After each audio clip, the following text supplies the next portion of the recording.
وأشهد أن محمدًا رسول الله وأفوض أمري إلى الله إن الله بصير بالعباد حسبي الله لا إله إلا هو عليه توكلت وهو رب العرش العظيم قال الله تعالى في كتابه الكريم حكاية عن نبي الله موسى عليه السلام رب اشرح لي صدري ويسر لي أمري واحلل عقدة من لساني يفقهوا قولي. Para alim, para asatid, para asatidah, para bapak dan ibu sekalian, hafidhani wa hafidhakumullah bil khusus segenap pengurus Masjid Al-Furqan Jatiunggul yang semoga pengurusnya dan jamaahnya selalu dalam naungan rahmat, barokah, perlindungan serta bimbingan Allah Subhanahu wa taala. Amin. Allahumma amin insyaallah. Allahumma inna nas'aluka ilman nafi'a wa rizqan thayyiba wa amalan mutaqabbala wa fatahallahu lana futuhal arifin. Allahumma inna na'udzubika min ilmin la yanfa' wa amalin la yurfa' wa qalbin la yakhsha' wa du'a la yusma'. Allahumma ati anfusana taqwaha wa zakkiha anta khairu man zakkaha anta waliyuha wa maulaha. Amin. Allahumma amin insyaallah. Masih melanjutkan kajian kita kitab Riyadhus Shalihin karya Al-Imam An-Nawawi rahimahullah rahmatan wasi'ah wa rahimallahu ulama al-muslimin. Qala al-muallif rahimahullahu ta'ala wa nafa'ana bihi wa bi'ulumihi fid dharain amin. Bismillahirrahmanirrahim. Posisi tidur yang diperbolehkan. Jadi dalam Islam itu tidur saja diatur. Orang yang tidak paham itu menyangka Islam kok banyak aturannya gitu. Islam kok banyak aturannya. Orang yang nggak paham. Tapi orang yang paham itu malah senang. Justru semakin jelas aturannya, semakin rinci aturannya, semakin kita itu nggak usah terlalu mikir untuk menjalani karena sudah ada arahannya. Saya sering membuat satu analogi sederhana, di mana kalau kita mau trekking atau pendakian misalnya di sebuah bukit atau gunung misalnya, di mana kita akan melalui belantara hutan, semak, persawahan dan macam-macam, termasuk sungai. Itu ada dua kepanitiaan misalnya gitu ya, ada dua tim gitu ya. Tim yang pertama itu guide-nya itu detil memberitahu, pokoknya nanti kalau naik ada persimpangan kanan kiri, pilih yang kanan ya, jangan kiri. Nanti ada pohon bambu, hati-hati banyak monyet, barang-barang harus dijaga. Terus kalau melintasi kali tampak dangkal, tiba-tiba banyak ranting jatuh, segera naik karena itu ada arus besar dari atas. Terus nanti ada pohon-pohon yang buahnya bisa dimakan, ada yang nggak bisa dimakan. Detil dia menerangkan. Terus ada tim yang kedua itu guide-nya itu ngomong gini, udah Pak nggak ada aturan, naik aja deh, naik bebas. Itu kalau Anda suruh pilih yang mana? Pilih yang aturannya jelas enggak. Sehingga terus kemudian kita mau makan ya pede makan karena kita tahu ini bisa dimakan, ini nggak bisa dimakan. Kalau ada masalah di perjalanan kita bisa mengambil sikap. Kenapa? Arahannya jelas. Nah, Islam itu agama yang rinci arahan-arahannya itu, detil arahan-arahan dalam kehidupannya itu, sehingga terus kemudian kita mengambil sikap itu tidak usah menduga-duga. Kenapa? Karena arahannya ada. Beda dengan orang yang tadi yang bebas itu, begitu masuk dia nggak bisa mengambil sikap. ada dua jalur kanan apa kiri, dia nggak tahu yang ini kanan apa kiri, bingung dia. Ketika masuk di wilayah banyak monyetnya, dia sembrono, tahu-tahu barangnya hilang, diambil sama monyet misalnya. Terus kemudian ketika melintasi kali banyak ranting jatuh karena dikira airnya dangkal, ternyata tahu-tahu air besar datang, kan dia nggak tahu. Mau makan juga ngeraba-ngeraba, ini bisa dimakan apa enggak. Tahu-tahu begitu dimakan pelenger dia. Nah, makanya aturan-aturan rinci dalam Islam itu sebenarnya itu memudahkan kita sebenarnya. Atau gini deh, kita dalam perjalanan pernah ngalami rambu-rambu mati nggak?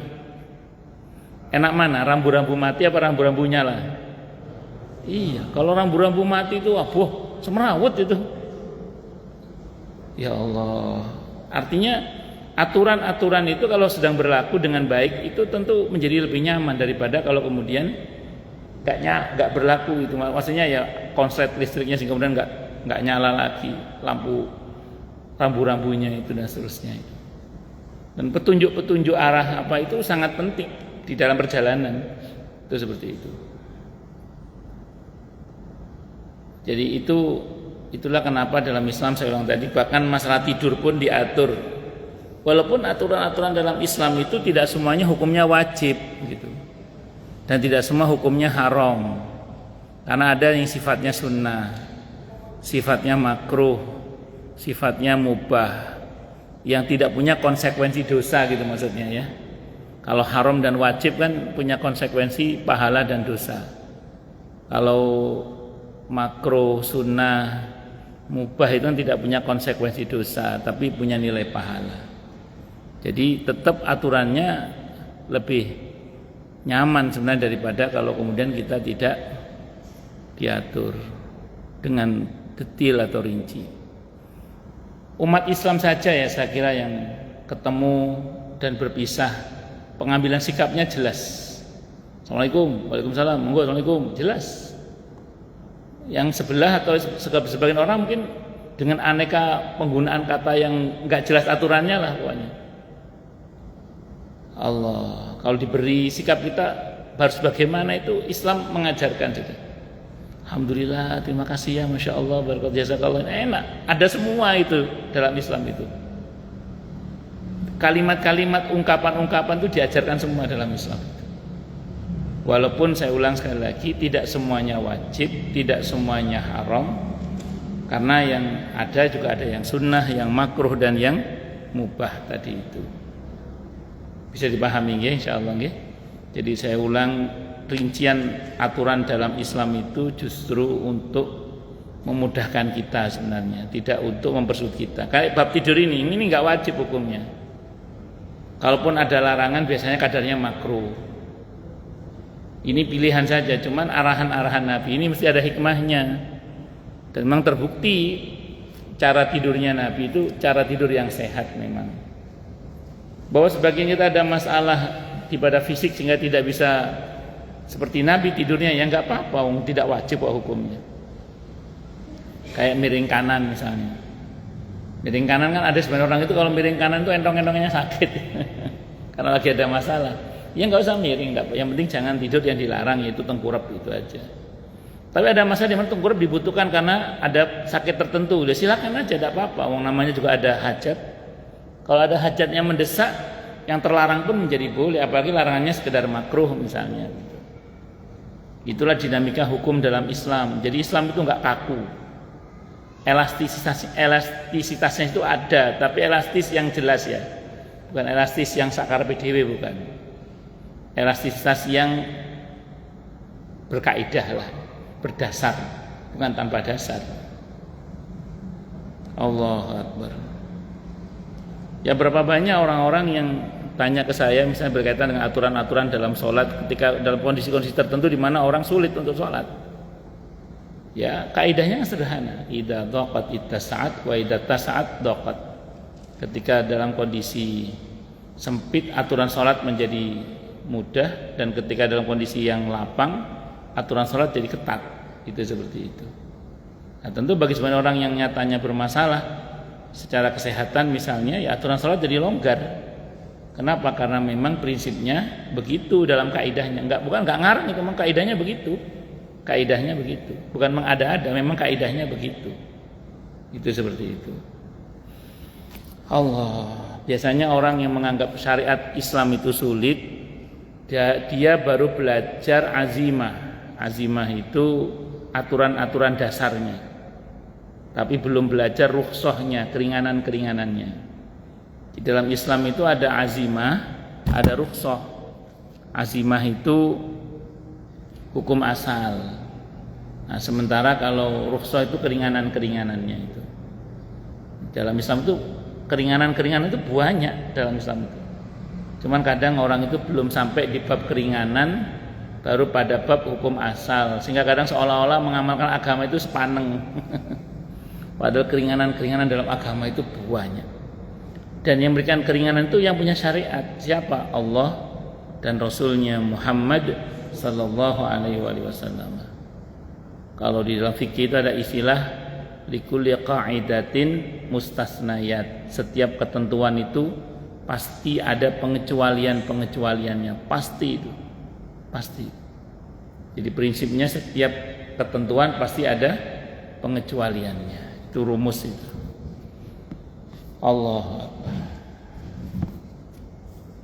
An Abdillah, diceritakan dari Abdillah bin Zaid radhiyallahu anhu annahu sungguhnya beliau ra'a melihat Rasulullah sallallahu alaihi wasallam mustalqiyan fil masjidi wadi'an ihda rijlaihi 'alal ukhra.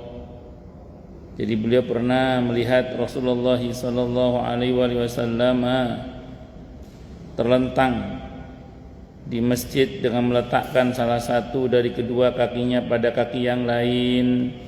Hadis yang muttafaqun alaih, Bukhari Muslim. Nabi pernah tidur telentang juga pernah. Sementara kaki beliau berada di atas kaki yang lain. Bisa dibayangkan ya? Jadi tidur telentang terus kakinya yang satu berada di atas kaki yang lain. Pernah. Berarti tidur telentang boleh? Boleh, tidak ada masalah karena Nabi pernah melakukannya. Wa an Jabir bin Samurah, dinyatakan dari Jabir ibn Samurah radhiyallahu anhuma.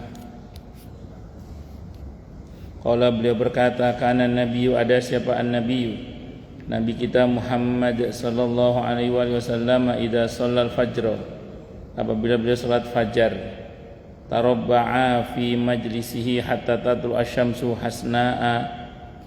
Jadi apabila Nabi kita Muhammad sallallahu alaihi wasallam telah selesai salat subuh, maka beliau duduk bersila dengan baiknya sampai matahari terbit. Hadis sahih ini hadisun sahihun, hadis sahih rawahu, telah mengatakan siapa? Abu Dawud wa ghairu, dan yang lainnya bi asanid sahihatin, dengan beberapa sanad yang sahih. Nabi ada kalanya beliau kalau habis sholat subuh bersila, tarobba itu bersila, tidak bergeser sampai matahari terbit. Tapi ini bukan satu-satunya kondisi ya. Saya ulang, ini bukan satu-satunya kondisi. Saya sering ceritakan di sini karena sering orang nanya juga sih, Ustadz, keutamaan sholat isyraq itu apakah kita tidak bergeser dari tempat sholat kita sampai matahari terbit, atau boleh kita bergeser, yang penting masih di dalam masjid? Saya tidak pungkiri ya, ada sebagian kawan ustadz itu yang mungkin menggunakan dalil ini ya. Dari sejak habis sholat subuh, tidak geser dari tempat sholatnya itu sampai matahari terbit, zikir terus sama Allah. Ya silahkan saja, memang mungkin itu yang ideal ya.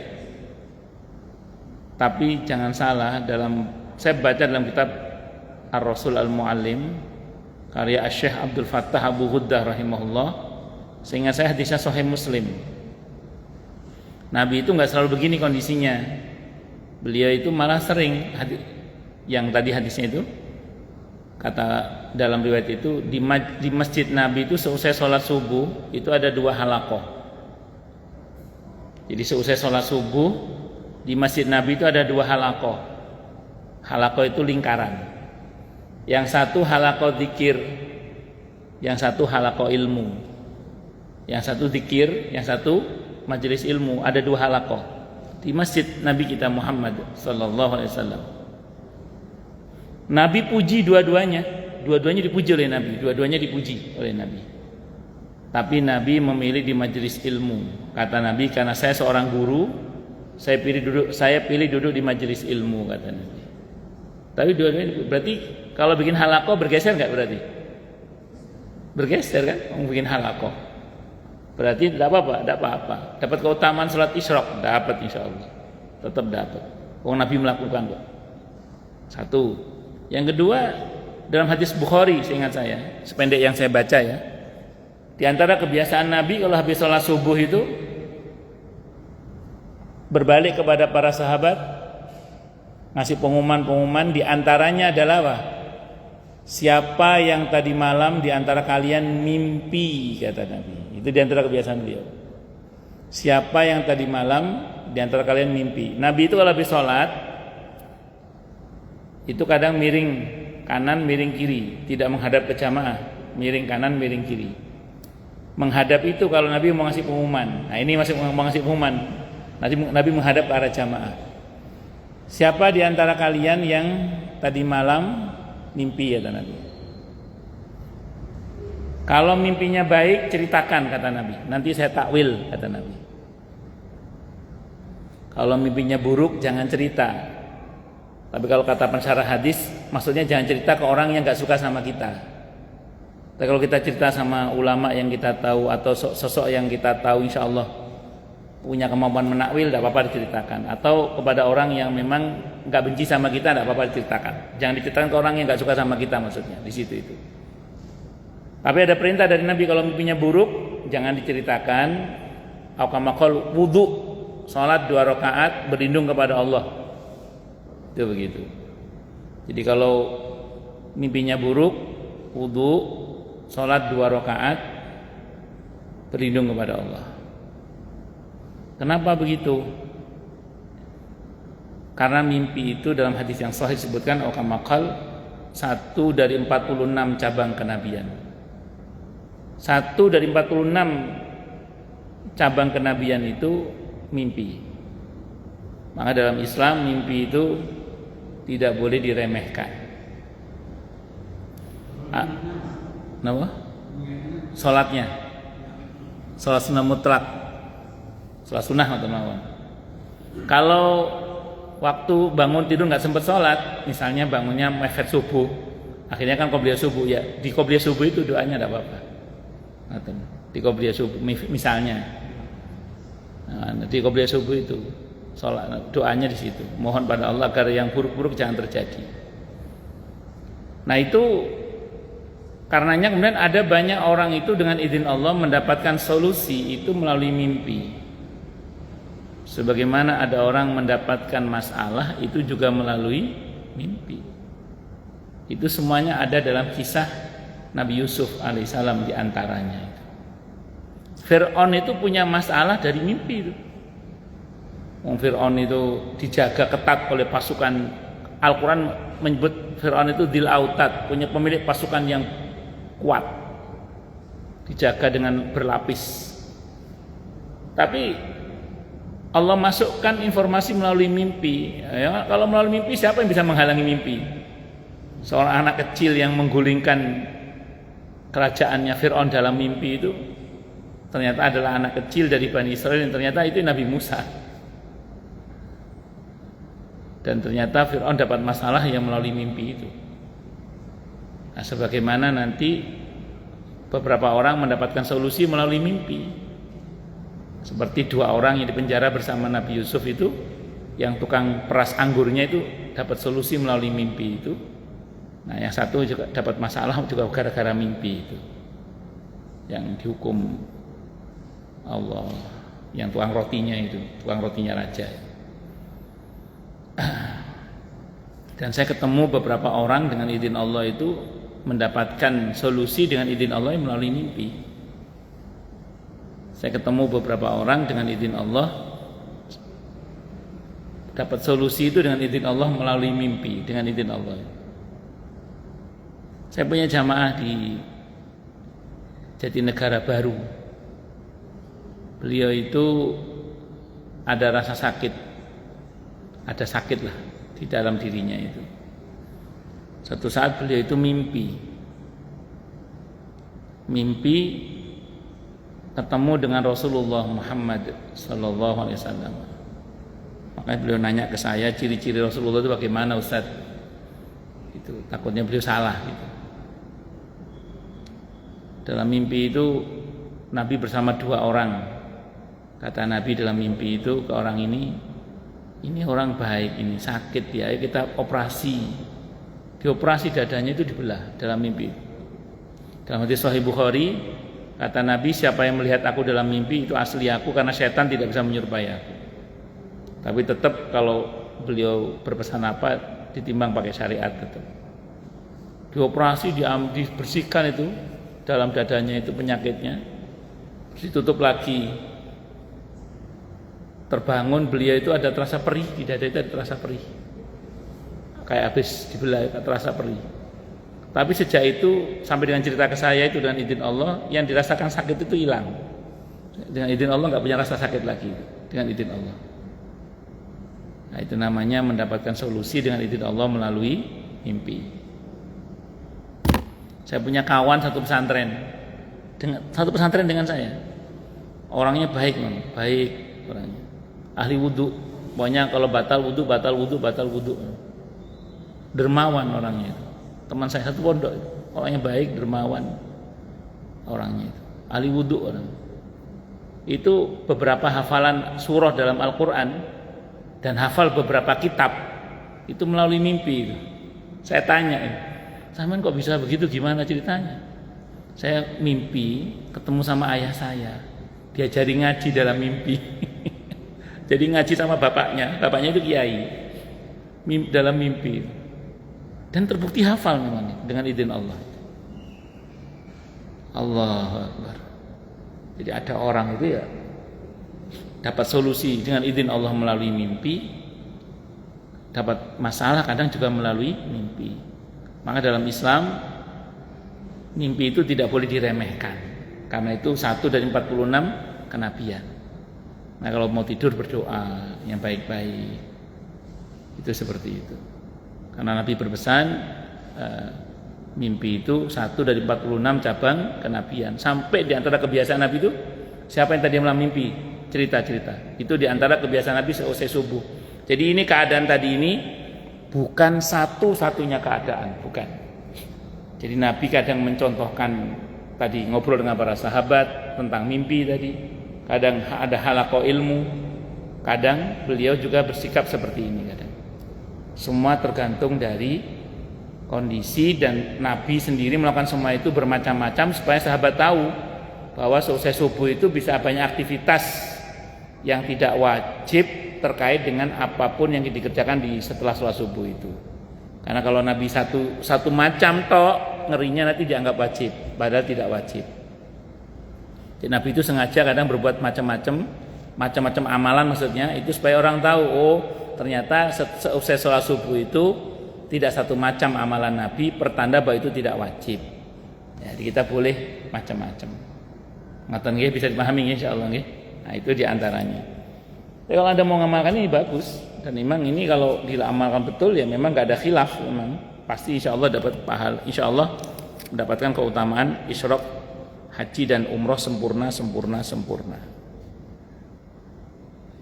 Wa 'an Ibnu Umar, dan cerita dari Ibnu Umar radhiyallahu anhu qala, beliau berkata, raaitu, aku melihat Rasulullah sallallahu alaihi wasallam fi fina'il ka'bati muhtabiyan biyadihi hakadha wa wasafa biyadihi al-ihtiba'a wa huwa al-qurfusa. Saya melihat Rasulullah sallallahu alaihi wasallam berada di halaman Ka'bah, sedang duduk mendekapkan lutut dengan kedua tangannya begini, yang menggambarkan cara duduk itu dengan kedua tangannya.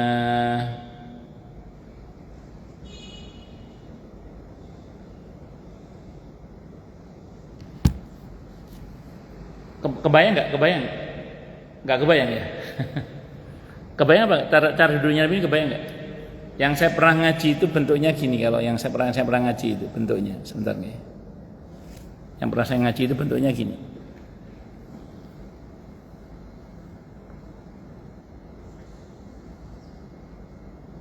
Kan ada kalanya kita itu duduk. Jadi pahami. Jadi duduknya seperti ini.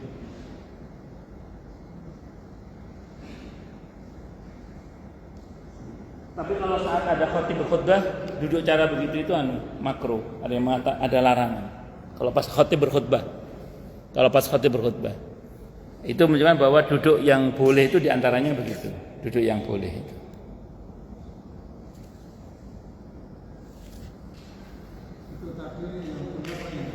Yang boleh. Tapi kalau pas khutbah, ada khotib berkhutbah, tidak boleh gitu cara duduknya. Ya, seingat saya Nabi pernah menegur. Nggak haram sih, cuman makruh. Ya. Kalau bersandar begitu boleh, tidak apa-apa. Yang nggak boleh itu kalau satu pakai tangan kiri, tapi konteksnya ternyata sholat itu. Gini. Jadi maaf, ada larangan duduk bersandar pada tangan satu. Jadi kalau tangan dua gini malah nggak apa-apa. Tangan gini malah nggak apa-apa. Kalau pas khotib berkhutbah, yang dilarang itu duduk yang model begini. Kalau begini malah nggak apa-apa. Kalau satu ini, nah ini ada yang melarang secara umum karena Nabi pernah bersabda, pas di dalam masjid ada orang sholat itu, jangan begitu cara duduknya, itu cara duduknya orang dilaknat. Nah, tapi saya baca lebih detail lagi pembahasannya, ternyata sependek yang saya pahami itu konteksnya sholat. Jadi ada orang ketika sholat, kalau tahiyat kan gini harusnya. Dia gini tahiyatnya itu. Nah itu yang Nabi marahi yang begini. Jadi dalam sholat, bukan di luar sholat. Nah, jadi tapi untuk kehati-hatian memang sebisa mungkin hindari duduk bersandar pada tangan kiri satu gini. Sebisa mungkin di dalam masjid ya. Kalau di luar masjid tidak apa-apa. Karena untuk kehati-hatian. Walaupun setelah saya cermati, saya belajar lagi itu. Penjelasan para ulama itu konteksnya orang sholat itu, bukan saat di masjid, bukan, tapi orang sedang sholat, bukan dalam konteks masjid secara umum, bukan ya, tapi ada orang sholat di masjid, terus dia pas tahiyat itu duduknya gini, harusnya kan gini duduknya, dia gini duduknya, nah itu dimarahi oleh Nabi itu duduknya orang yang dimurkai oleh Allah, karena mungkin ya bermalas-malasan itu, kecuali memang ada masalah kali ya, itu beda bab nanti itu sependek yang saya pahami ya, wallahu alam bisawab. Jadi tidak apa-apa Pak gini, yang penting nggak ganggu yang belakangnya aja. Nah, tapi kalau lutut dipeluk itu tadi, kalau saat khotib berkhutbah ada larangannya, walaupun tidak sampai haram, tapi makruh yang saya tahu, wallahu alam bisawab. Bismillahirrahmanirrahim. Wa an Qailata binti Mahramah. Diceritakan dari Qailata binti Mahramah. Radhiyallahu anha qalat, dia berkata, raaitu, aku melihat Nabi Muhammad sallallahu alaihi wasallam wa huwa qaidun, beliau sedang duduk. Qaidun al-qurfusa, dalam keadaan duduk al-qurfusa. Falamma ra'aitu, maka ketika aku melihat Rasulullah SAW al-mukhtashi'a ur'itu minal faraqi. Jadi saya melihat Rasulullah Muhammad SAW duduk dengan merapatkan paha ke perut,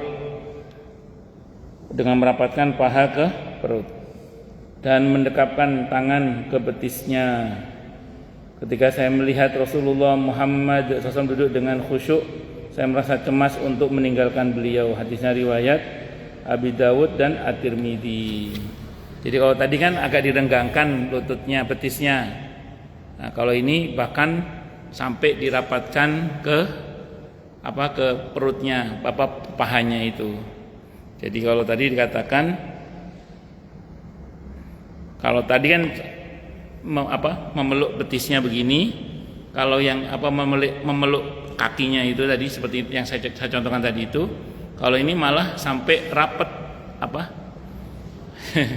Saya udah nggak bisa kali mencontohkan kalau itu soal perut.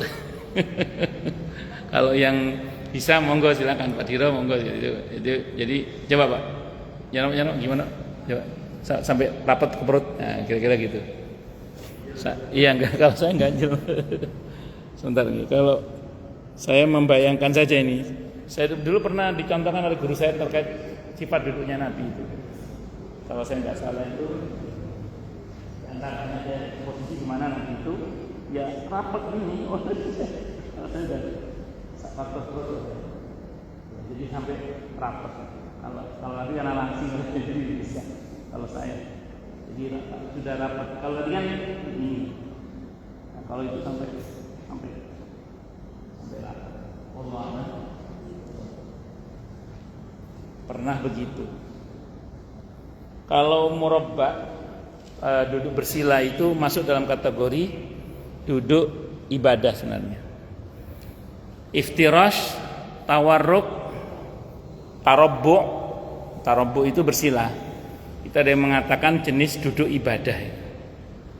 Jenis duduk ibadah. Makanya kalau kita tawarruk, iftiras yang ikuti cara tawarruk iftirasnya Nabi Muhammad SAW. Termasuk tarabbu bersila itu ada yang mengatakan itu duduk ibadah. Termasuk ik'a itu bersimpuh. Nah, itu juga dianggap sebagai duduk ibadah. Yang tadi itu muamalah tadi itu.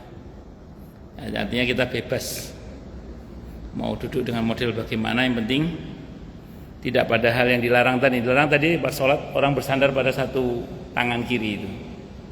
Kalau dua malah nggak apa-apa Pak. Kalau dua, kalau satu ada hadis yang melarang. Sebagian kawan-kawan Ustadz memahaminya itu di masjid pokoknya habis sholat jangan duduk bersandar pada satu tangan kiri. Tapi setelah saya pelajari penjelasan para ulama, konteks riwayat itu ternyata di dalam sholat itu. Jadi orang pas tahiyat itu duduknya dengan cara begitu. Itu yang saya bilang tadi, ya nggak sesuai dengan contoh Nabi kita Muhammad Sallallahu Alaihi Wasallam. Terus kemudian wa'ani Syarid, dan dari Asy-Syarid ibn Suwaid.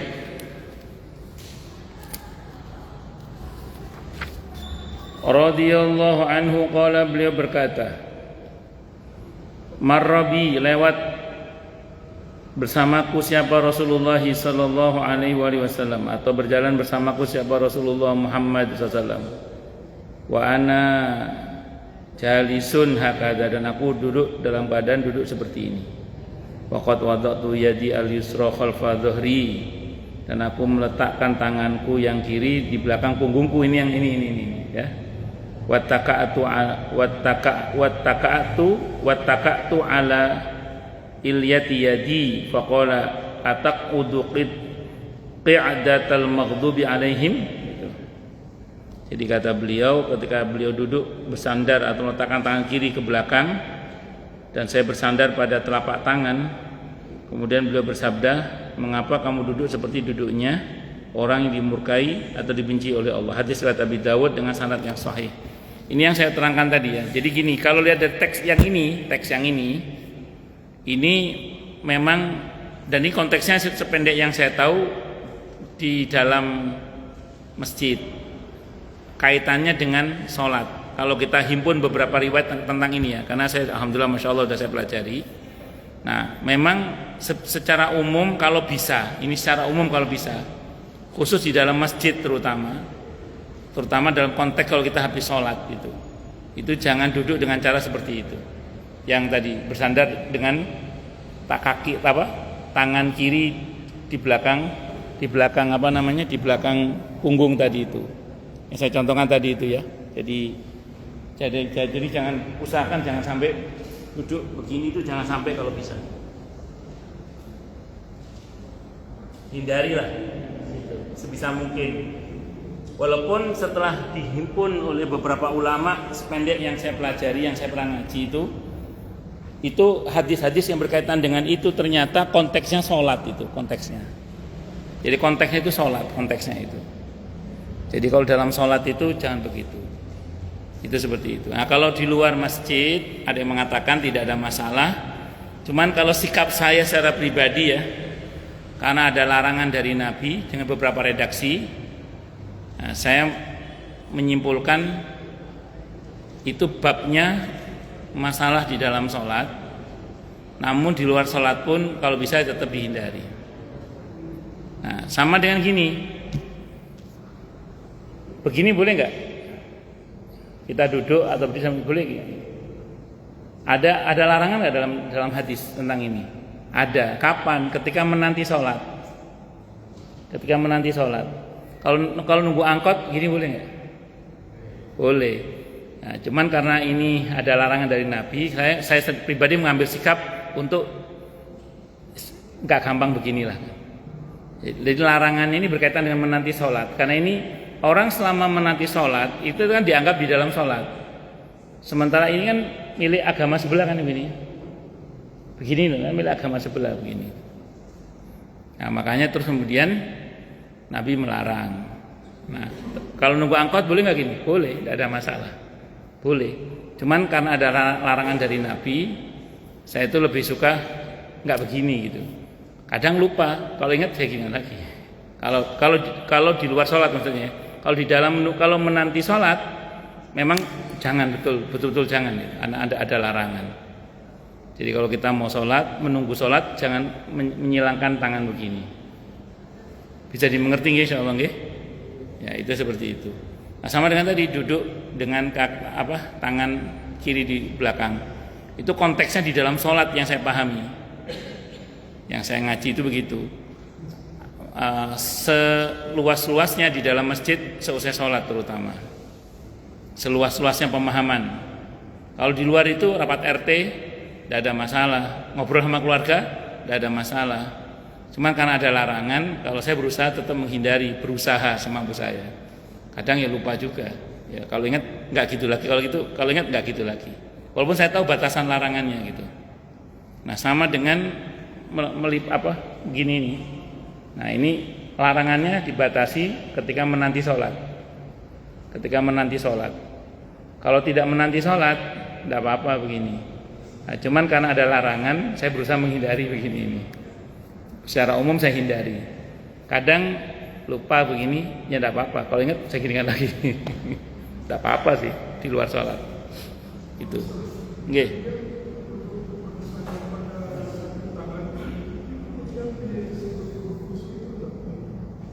Disebut apa itu, Pak?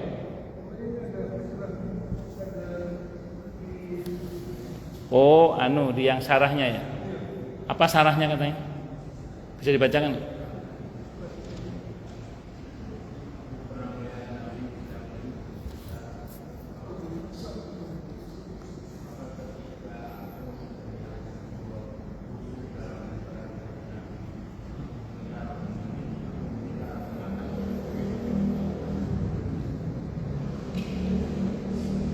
Kalau kurfusok di sini diterjemahkan dengan, di sini terangan juga ini. Bukan, di sini yang kurfusok itu justru yang tadi, yang memeluk, memeluk itu, ya. Kalau yang bersandar pada tangan kiri di belakang punggung itu, di sini nggak sebutkan nama duduknya. Tapi dirinci bentuknya itu. Kalau Bapak baca hadis yang nomor 4 itu kurfusok itu diterangkan mendekap tangan ke betisnya. Mendekapkan tangan ke betisnya, tapi pahanya nempel ke perut. Yang tadi saya nggak bisa praktek itu karena faktor perut saya. Itu. Jadi kalau yang langsing-langsing bisa itu. Kalau yang langsung-langsung agak susah. Terus kemudian tadi disebutkan juga berkaitan dengan kurfusok. Kurfusok yang hadis yang ketiga itu, kalau yang itu yang modelnya tidak sampai paha menempel ke perut gitu. Jadi yang pernah saya dipraktikkan oleh guru saya itu ada yang modelnya memang agak renggang, ada yang memang agak bukan agak, memang nempel itu ke perut itu. pahanya itu. Wallahu a'lam bishawab. Ya monggo silakan yang mau tanya dulu, tanya, protes, marah boleh silakan. Masalah itu masalah yang lain boleh. Monggo. Ya monggo Pak. Waalaikumsalam warahmatullahi wabarakatuh. Ini Pak, saya tentang video. Yeah. Jadi semacam orang bilang katanya Indian, Pak. Indian. Dimana kita saat tidur itu seperti ada diri kita itu takut dan kita itu nggak bisa gerak sama sekali, sampai kita istilahnya mau teriak itu nggak bisa, mulut itu nggak bisa membuka. Makanya saya bilang sama istri saya, kalau kita lagi seperti orang tiket mau berlepas itu, kamu bangun nih, jangan diam aja. Karena kalau bangunnya langsung kita bisa sadar. Jadi apakah itu istilahnya apa, setan ganggu atau angkat darah dan sebentar atau gimana? Yang kedua Pak, oh iya, kalau mimpi Pak, mimpi itu jam-jam tertentu atau mimpi yang berarti atau bermakna, itu jam tertentu atau tidak ada batasan? Bismillahirrahmanirrahim. Sependek yang saya pahami, mimpi itu mengenai ketindian tadi. Wallahu a'lam bishawab. Saya nggak ngerti kalau penjelasan medisnya ya. Nanti dokter aja yang bicara itu. Ada yang mengatakan ada pembuluh darah yang nggak lancar atau apa, saya nggak paham itu. Tapi secara agama itu sependek yang saya ketahui, yaitu bagian dari gangguan jin atau setan dari bangsa jin. Sependek yang saya ketahui. Karena kalau Bapak turuti tindian itu biasanya kita jadi blakrak kemana-mana yang nggak bagus. Kayak rame banyak orang tapi begitu bangun ternyata kita nonton kan gitu, di antara kayak rame berisik kadang atau kayak suara apa gitu. Saya pernah dalam kondisi seperti itu, saya penasaran coba saya biarkan, mau dibawa kemana saya. Jadi ketika saya ngalami tindian itu saya pasrah, saya pengen tahu sampai mau dibawa kemana saya itu. Lama-lama kok ada yang saya rasakan di saat itu, kok ada kecenderungan ingin menguasai saya gitu, ingin menguasai saya. Begitu saya sadar dengan izin Allah, saya sadar mau dikuasai, di situ saya melawan itu. Betul kata jenengan, tidak bisa apa-apa. Yang bisa kita lakukan hanya zikir dalam hati. Yang dia nggak bisa cegah itu adalah zikir hati kita itu. Kalau mulut bisa dia cegah, tapi kalau ini nggak bisa dia cegah itu. Saya andalkan Allah aja dalam hati, Allah. Saya pasrah sama Allah. Jadi saya nggak tahu, pernah nonton jenengan coba ikuti arusnya tindian itu. Nanti diajak kemana jenengan itu?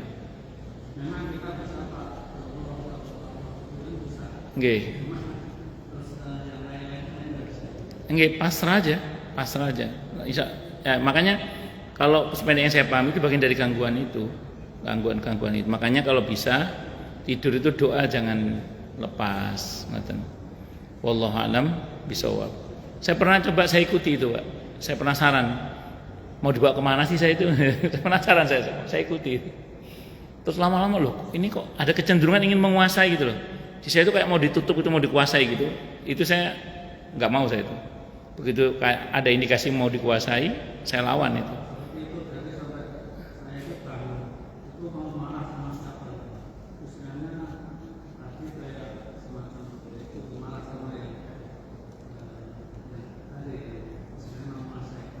Nggih.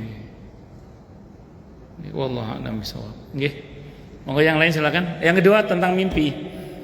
Mimpi itu tidak ada hubungannya dengan waktu. Jadi nggak ada hubungannya dengan waktu. Boten.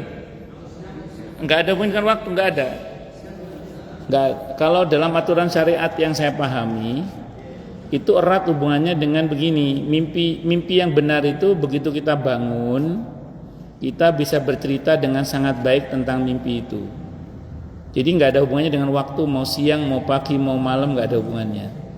Jadi yang penting begitu kita bangun, kita bisa bercerita dengan sangat baik mimpi itu.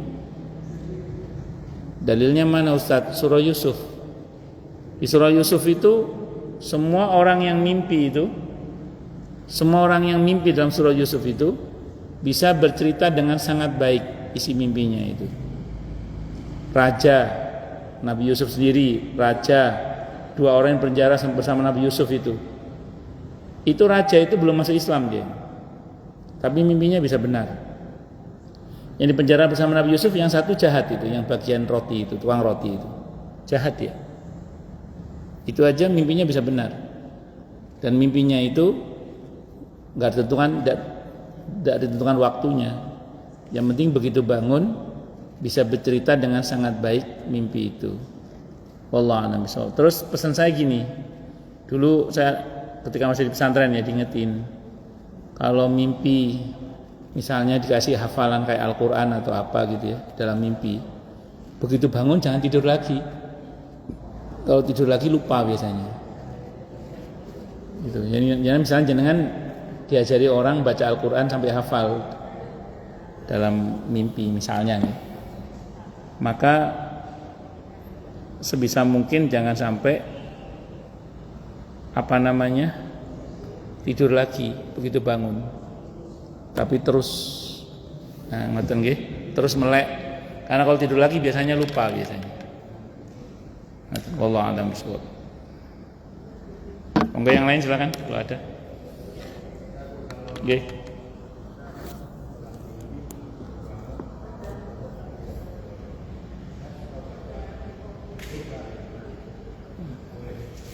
Boleh, tidak apa-apa. Intinya gini sih sebenarnya. Intinya itu kalau kita mimpi buruk jangan diremehkan. Kalau arahan Nabi di hadis Sahih Bukhari yang saya baca itu apa makal? Ambil wudu, sholat 2 rakaat, terus berlindung kepada Allah, jangan sampai mimpi buruk itu jadi kenyataan. Kalau misalnya kita lagi tidak pengen sholat, namanya orang ya, pengennya tidur lagi misalnya, saran saya sebelum tidur lagi baca Al-Falaq An-Nas gitu. Terus sebisa mungkin sedekah juga. Kok gitu Ustaz? Ya intinya pesan Nabi itu jangan diremehkan mimpi itu, dan supaya jangan jadi kenyataan. Boy apa caranya wis berlindung, yang penting berlindung pada Allah. Entah termasuk dengan istighfar, tidak ada masalah. Kalau saya pribadi biasanya, nggih, Al-Falaq An-Nas itu minimal. Al-Falaq An-Nas minimal.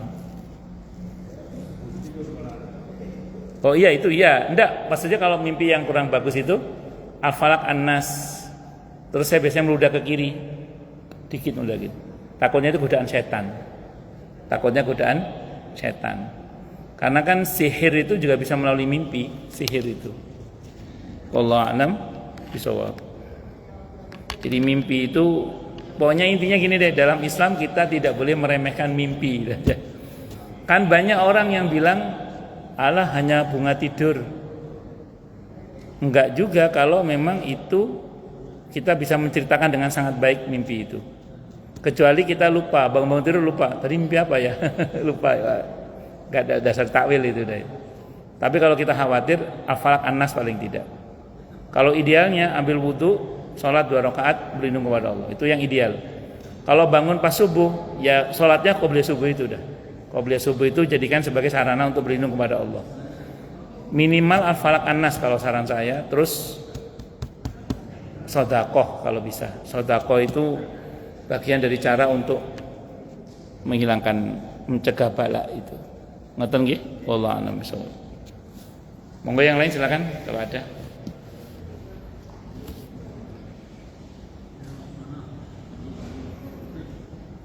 Monggo.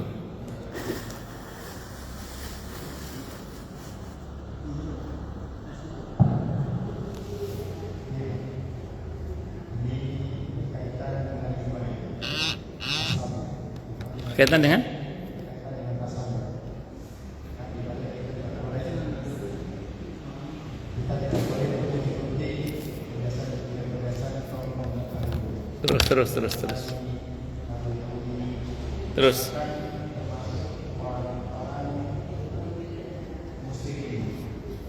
terus.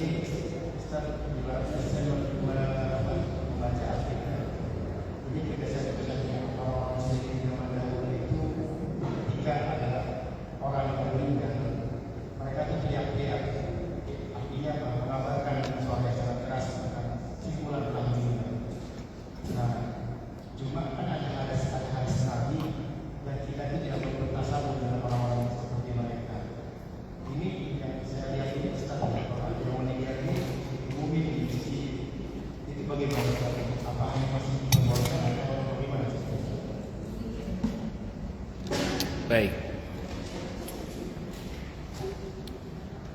Wallahu a'lam bishawab. Diskusinya memang ada masalah ini. Cuman sependek yang saya pelajari begini. Dulu di masa jahiliyah itu, kalau mengumumkan kematian seseorang, terutama seorang tokoh, itu berlebihan.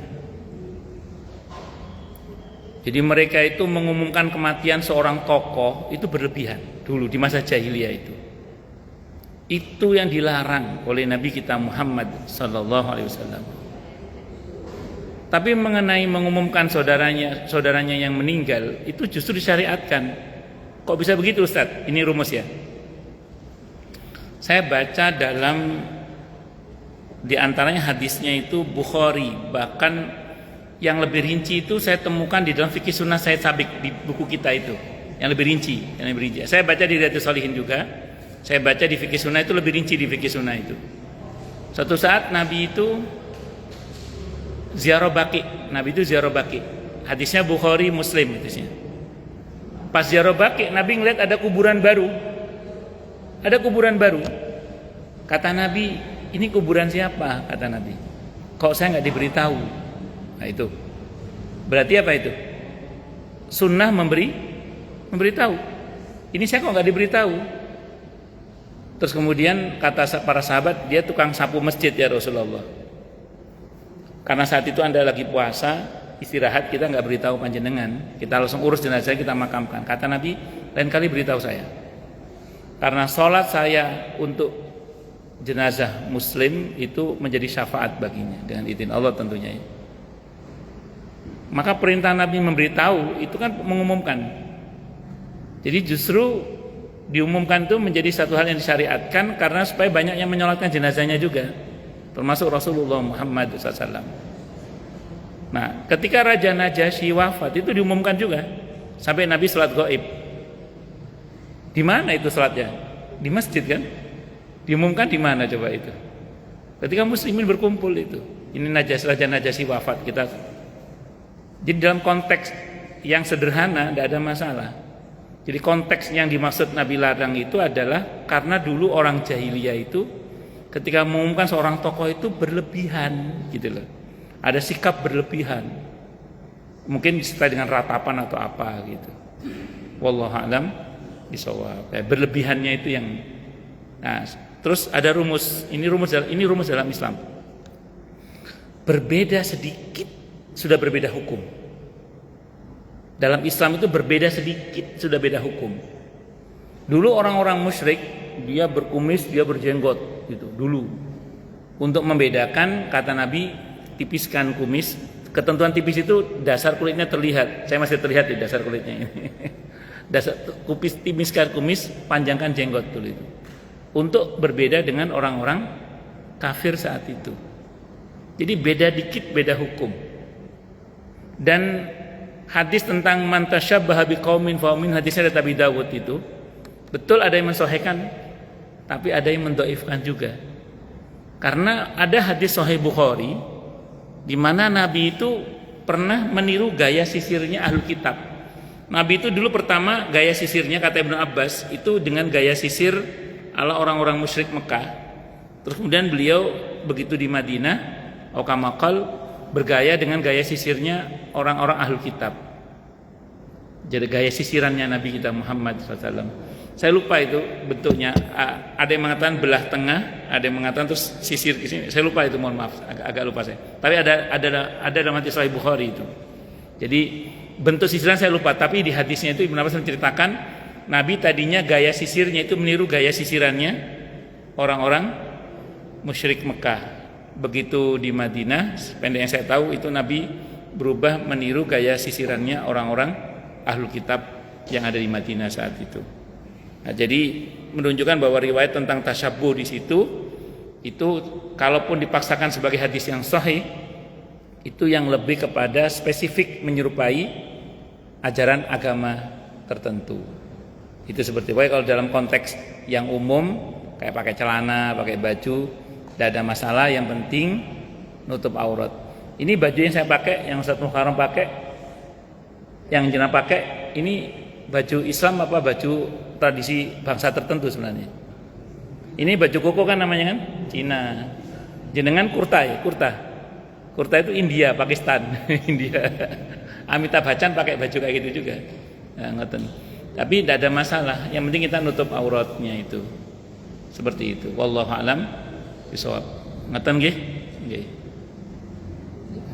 Jadi kalau mengumumkannya tidak heboh, tidak ada masalah. Kecuali yang mengumumkannya pakai heboh itu, Pak. Dulu di masa Nabi itu, di masa jahiliyah itu hebohnya itu yang dilarang itu. Wallahu a'lam bishawab. Karena saya ulang tadi, justru kenyataannya Nabi malah minta diberitahu kan. Dan Nabi yang mengumumkan kematian Raja Najasyi, Raja Habasyah itu. Dan itu dilaksanakan salat gaib di masjid. Kalau tidak diumumkan gimana sahabat mau salat gaib di Madinah saat itu? Wallahu a'lam bishawab. Gitu. Ada lagi mungkin? Monggo, silakan. Kalau ada. Jelas semua atau tidak jelas semua? Cukup dulu? Baik, kita tutup dengan hamdalah. Alhamdulillahirabbil alamin. Semoga kajian kita bisa bermanfaat, mubarakah fi dini wa dunya wal akhirah untuk kita, keluarga kita dan seluruh umat Islam semuanya. Dan mudah-mudahan kita semua dijadikan oleh Allah sebagai orang-orang yang sukses dunia akhirat, selamat dunia akhirat, bahagia dunia akhirat, dan dipermudah urusan kita oleh Allah fi dini wa dunya wal akhirah. Semoga Allah limpahkan hidayah selalu untuk kita, semoga Allah tingkatkan selalu hidayah untuk kita, dan semoga Allah berikan hidayah untuk siapapun yang melihat kita. Subhanakallahumma bihamdika asyhadu an la ilaha illa anta astaghfiruka wa atubu ilaik. Sallallahu alaihi Muhammad wa ala alihi wa sahbihi wasallam. Saya mohon maaf. Wassalamualaikum warahmatullahi wabarakatuh.